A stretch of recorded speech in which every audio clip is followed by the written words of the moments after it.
A pleasant day to each and every one of us. Welcome to my notebook. My topic is all about the Philippine-US relations from military government to civil government. The Philippines and the US have a long history together. It started with American rule, which began with military control and later moved towards a more civilian government. This section will look at how that relationship changed. So, um, after the digmaan sa pagitan ng Pilipinas ug Amerikano, nagsugod na ang kanang pagproseso sa paggaling or kanang nag-heal na ang country, ang each country. Ang Amerika is kanang patuloy na namumuno sa pamamagitan ng militar at nagsimulang magpatupad ng isang sibil na pamahalaan sa Pilipinas. Ito ay isang hakbang patungo sa pagkakaisa at pag-unlad ng dalawang bansa. Ang pamamahala ng militar ay napilitan ng sibil na pamahalaan. Pero sa mga lugar na hindi patahimik tulad ng lugar na may Kristiyano, nananatili ang pamamahala ng militar hanggang 1902. Sa Mindanao, nagdugay ang pamahala ng militar hanggang 1914. So, ibig sabihin, hindi agad naging mapayapa ang buong Pilipinas pagkatapos ng digmaan.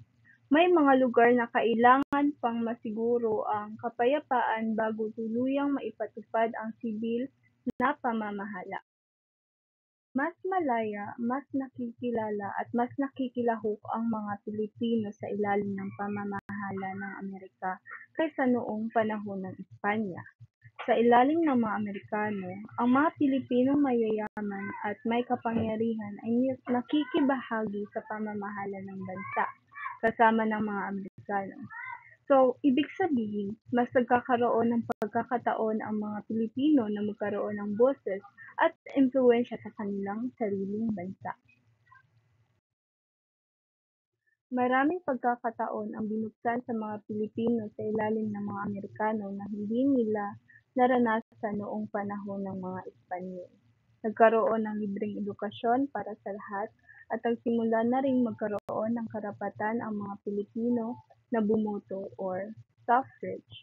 So, ibig sabihin, mas nakilala ang mga Pilipino bilang mga mamamayan na may karapatan at pagkakataon na umunlad. Si William H. Taft ay isang naging mabuting pinuno para sa mga Pilipino. Sinabi niya ang Pilipinas ay para sa mga Pilipino at walang ibang tao at anumang dayuhan o Amerikano na hindi nagugustuhan ito ay maaari nang umalis. Ibig sabihin, gusto niyang ipakita na ang layunin ng Amerika ay tulungan ang Pilipinas na maging malaya at maunlad. Ang Batas ng Pilipinas noong 1902 na pinasimulan ni Governor General Taft ay nagbigay ng mas malalawak na karapatan sa mga Pilipino, maliban lang sa karapatan sa paglilitis ng hurado. Nakamit ng mga Pilipino ang iba pang karapatan. Nakapagpadala rin ang Pilipinas ng 2 kinatawan sa Kongreso ng Estados Unidos at nakabuo ng isang sariling legislature o lehislatura. Si Sergio Osmeña ang unang pinuno ng Philippine Assembly. Ang Philippine Commission naman ay naging upper house ng legislature, habang ang Philippine Assembly ang lower house. Pinag-iingat din ng batas ang mga likas na yaman ng Pilipinas. Si Taft ay nagtrabaho para bilhin ang mga lupain ng mga pride na may kabubuang 420,000 na hektarya. Ginawa niya ito para masolusyonan ang malalang problema sa lupa na kinakaharap ng ating government. Noong 1912, nanalo ang Partido Demokratiko sa halalan sa Estados Unidos. Si Woodrow Wilson ang naging pangulo at hinirang niya si Francis Burton Harrison bilang Governor-General ng Pilipinas. Mas malaya ang Pilipino sa ilalim ni Harrison. Ang Philippine Commission ay pinamumunuan ng mga Pilipino na may 5 Pilipino at 4 na Amerikano. Pinalitan din ni Harrison ang mga posisyon sa gobyerno na may mga Pilipino. Noong 1916, ipinasa ang Jones Law na nangako ng kalayaan sa mga Pilipino kapag nakabuo na sila ng matatag na pamahalaan sa ilalim ng Jones Law. Nabuo ang isang bagong lehislatura na may 2 kapulungan. Ang Upper House o Senate adunay 24 members samtang ang Lower House of Representatives ay 93 members. Ang Upper House mao ang mas taas nga lawas sa government, samtang ang Lower House mao ang mas ubos nga lawas sa government. Ang Upper House nagahimo sa balaod samtang ang Lower House mao'y naga-approve or nagabasura sa mga balaod nga gihimo sa Upper House. Ang mga miyembro sa Upper House nga gipili sa mga tawo sa ilang rehiyon, samtang ang miyembro sa Lower House gipili sa mga tawo sa ilang distrito.